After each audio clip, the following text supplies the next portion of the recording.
Hi everyone, welcome back to the channel. This is Andy Nguyen. Today we're taking a look at the Phase 1 65 from KBD fans. This keyboard is a fresh take on the 65 that has a stunning statement piece that doesn't look too gaudy or quirky. This is pure class. Before we get started, I want to let you know that this video is not sponsored, but KBD fans is a friend of this channel and I get to keep this one. My reviews are always unbiased. I'll be critical when I need to be critical, and if it's good, I'll let you know.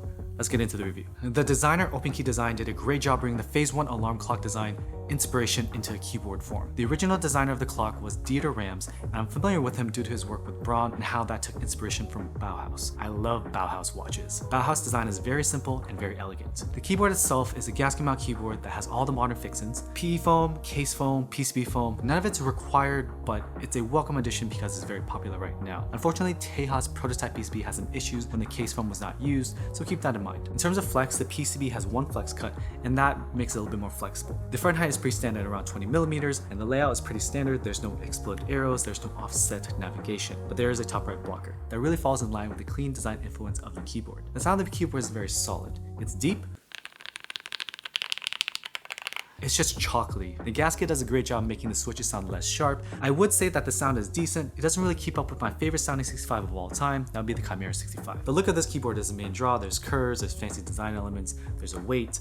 Unfortunately, the weight is not brass. The rest of the design is very intentional, and it strays as far away from a metal rectangle as it can get. The Vega is one of the most popular 65s, but unfortunately, it's kind of bland when you look at it. The LED is RGB and there's indicators at the front. The LEDs has some light leakage in the prototype, but it will be addressed by the production run so that it's much cleaner in the final product. The top right blocker badges are swappable, and there's a debossing with the statement "less is better."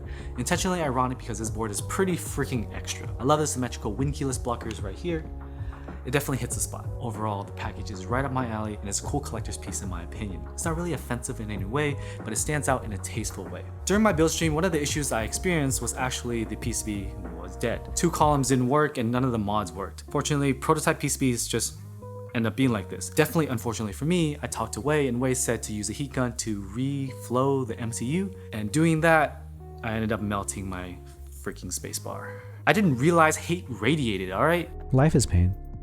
I should have known that, I'm an engineer, but I ruined my GMK modern Dolch spacebar. For the production run, they will definitely fix the PCB. The only problem is the price. At $468, this is a more expensive group buy. It's not the most expensive board, but we have mostly talked about budget boards on the channel, and this has really strayed from the budget category. After a certain price point, you don't need me to help you sway in one direction or another. If you want this, you know you want this. If you have a set budget, you probably don't want this. For me, I dig it. I like that you can build it and it won't sound hollow without the foams, and I would love to add this to my collection. It's just a really cool statement piece with the design elements that strike my fancy. Unfortunately, some other boards like the Savage 65 have a design influence that doesn't really resonate with me. So this board right here, love it with Moto, looks so clean.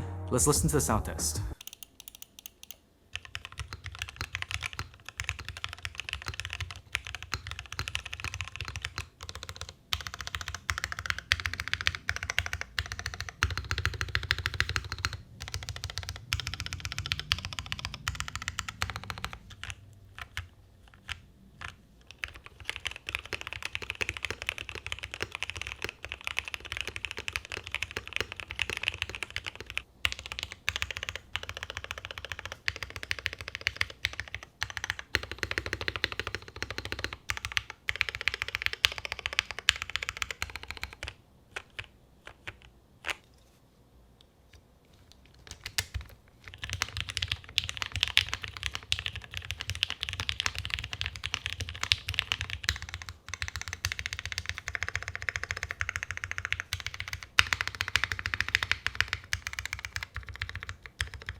For me, I dig this keyboard. The sound is good enough. The design elements really are up my alley. It's clean, it stands out a little bit. I wish there were a brass weight, but overall it's hefty enough to feel solid in my hand. I got bored with the Vega because despite it being a very nice design, having a good sound, it did sound hollow without the foam. This board is only built with the case foam, and I like that it doesn't sound too foamy. Overall, I love the design aesthetic, and it's a solid piece that I'm going to add to my collection for sure. At $468, it's not a beginner board for sure, but if you like the aesthetic and you like the gasket mounting, you like the LEDs, you like the swappable badges, you like the indicator LEDs, then sure, give it a try. Of course, it is a group buy, and if you don't like group buys, there's plenty of in-stock options for you. You don't need to buy this one. But for me, I'm keeping this one. It's pretty sick.